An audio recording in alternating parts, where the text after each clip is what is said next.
Saudi अरब में शराब बेचे जाने की खबरों के बारे में आपने बहुत सुना होगा और ख़ासकर पिछले 5-10 सालों में इस खबर को लेकर पूरी दुनिया में बार बार चर्चाएं होती रहती है कि क्या सच में सऊदी अरब में शराब मिलना शुरू हो गया है। आपको बता दें कि 2015 से ही सऊदी अरब में शराब बिक्री को लेकर पूरी दुनिया में चर्चाएं होता रहा है, लेकिन उस वक्त सऊदी अरब की हुकूमत इस बात को निराधार और गलत बताता था। लेकिन जैसे जैसे वक्त बीतता गया सऊदी अरब के लिए यह एक सच्ची घटना साबित हो गई। लेकिन सबसे पहले 2024 में सऊदी हुकूमत ने इस बात को एक्सेप्ट किया कि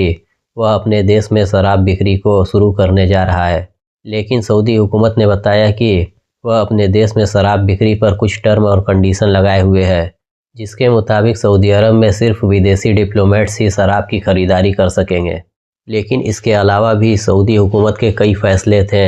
जो इस्लामिक रिलीजन से बिल्कुल भी मेल नहीं खाते थे। लेकिन 2020 के बाद से वह भी सऊदी अरब में दिखना शुरू हो गया, जिसमें पहली बार सऊदी के क्राउन प्रिंस मोहम्मद बिन सलमान ने सऊदी अरब में सिनेमा घर खोलने की इजाज़त दी। इसके बाद से तो सऊदी में ऐसा लग रहा है कि इस वक्त शरिया कानून के जगह उसके अपोजिट या कह लें उसके खिलाफ में जो भी चीज़ें था धीरे धीरे लागू होना शुरू हो गया। मोहम्मद बिन सलमान ने सऊदी अरब में सिनेमा घरों को खोलने की इजाज़त देने के बाद जैसे सारे इस्लाम में गलत माने जाने वाले कामों को धीरे धीरे इजाज़त देना शुरू कर दिया, जिसके बाद से पूरे सऊदी अरब में म्यूज़िक फेस्टिवल और फैशन शो के नाम पर बड़े बड़े इवेंट होना शुरू हो गए। और यह इवेंट अब लगातार सऊदी अरब में वार्षिक उत्सव के तौर पर मनाया जाने लगा है, जिसमें अब हर साल सऊदी अरब के अलग अलग शहरों में फैशन शो और म्यूज़िक फेस्टिवल के नाम पर नए नए इवेंट मनाए जाते हैं, जिसमें खुलेआम नाच गाना और फैशन के नाम पर बेहयाई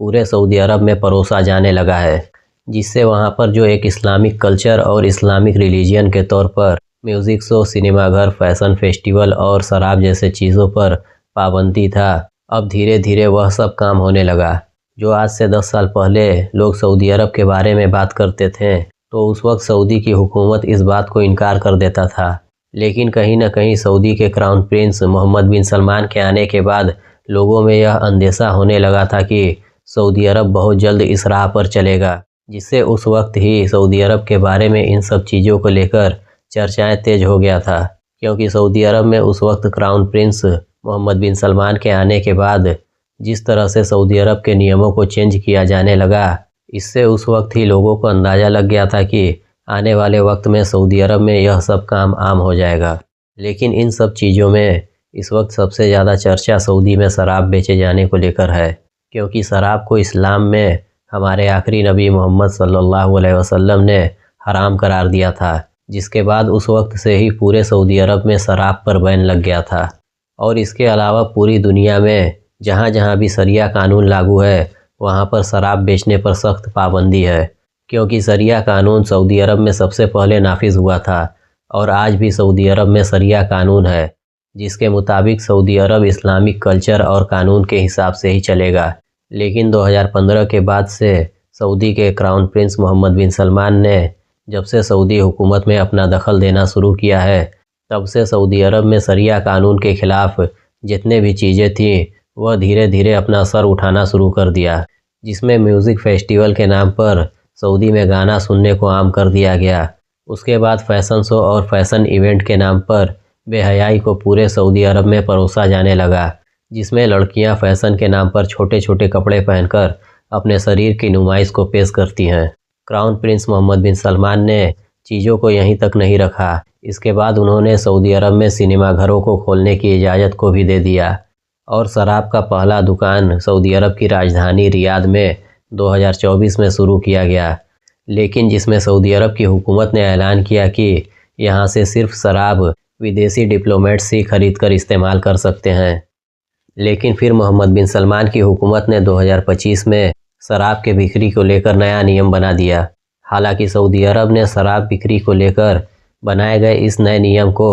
ऑफिशियल तौर पर अनाउंस नहीं किया, लेकिन नए नियमों के अनुसार अब सऊदी अरब में विदेशी अमीर भी शराब को आराम से खरीद सकेंगे और इसका इस्तेमाल कर सकेंगे। हालांकि इसके लिए उनके पास प्रीमियम रेसिडेंशियल परमिट होना चाहिए, जिसमें उनके पास 1 लाख रियाल तक का सालाना इनकम होना चाहिए और इसके अलावा कुछ सीनियर विदेशी अधिकारी, विदेशी डिप्लोमेट्स जो गैर मुस्लिम हो, और सऊदी अरब में बड़े निवेशक जिन्होंने सऊदी अरब में अपना मोटा पैसा लगाया हो, और इसके अलावा भी कुछ खास स्किल्स रखने वाले विदेशी प्रोफेशनल्स को भी सऊदी अरब में शराब खरीदने और उसके इस्तेमाल की इजाज़त को सऊदी हुकूमत ने दे दिया है, जिससे अब ये सब लोग विदेशी होने के नाम पर सऊदी अरब में शराब खरीद सकेंगे और उसका इस्तेमाल कर सकेंगे। एक वक्त ऐसा था कि सऊदी अरब में शराब बिक्री पूरी तरह से बैन था, लेकिन इसके बाद 2024 में सिर्फ डिप्लोमेट्स के लिए सऊदी अरब ने शराब बिक्री को स्टार्ट किया,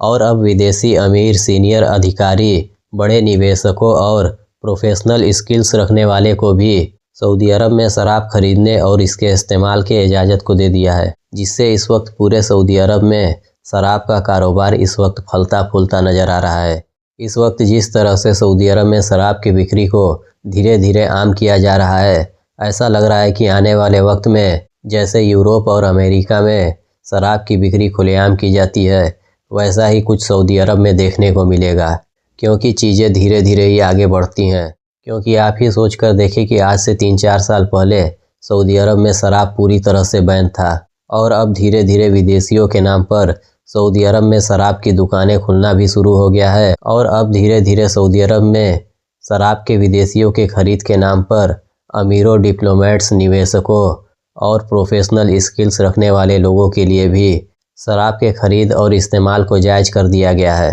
तो इन फैसलों को देखकर ऐसा नहीं लग रहा है कि आने वाले वक्त में सऊदी हुकूमत सऊदी अरब के अमीर लोगों के लिए भी शराब की दुकानों को पूरी तरह से खोल दे। वहीं सऊदी अरब के इस फैसले ने दुनिया भर के मुसलमानों का ध्यान अपनी ओर खींचा है, क्योंकि शराब की बिक्री और शराब का इस्तेमाल मुस्लिम दुनिया और इस्लामिक कानून के हिसाब से बहुत ही ख़राब माना जाता है, और इस चीज़ को सऊदी अरब ने अपने देश में शुरू करके पूरी दुनिया के मुसलमानों को निराश कर दिया है।